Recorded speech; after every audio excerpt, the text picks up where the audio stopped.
আপনার প্রশ্ন আসতে পারে, আমার দুই হাড়ের মাঝখান থেকে ডিস্কটা বাইর হয়ে গেল, বাইরে যাওয়ার কারণে আমার নার্ভে চাপ দিচ্ছে, এই ওজন গ্যাসটা কেমন আসলে মানে হেল্প করে।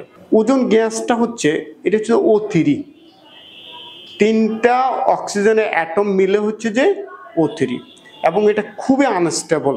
এটা যখন আমরা নেকে যখন ইনজেক্ট করে যখন দেই, তখন সাথে সাথে এটা ভেঙে যায়, ভেঙে গিয়ে O2 এবং মানে ও হয়ে যায়। এই সিঙ্গেল যে ওটা থাকে, সে কি করে, যে ডিস্কটা আপনার বাইর হয়েছে ওই ডিস্কটা থেকে পানিটা সে বের করে ফেলে।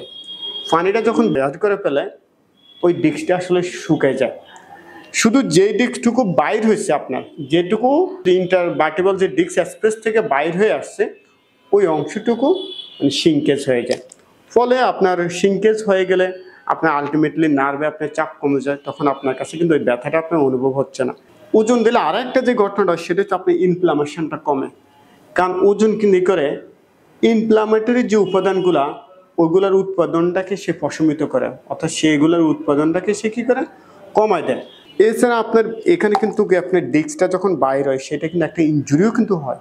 ওজন কিন্তু আপনার ওখানে অক্সিজেনেশনটা বাড়ায়, ফলে কোনো ইনজুরি থাকলে হিলিং হয়ে যায়।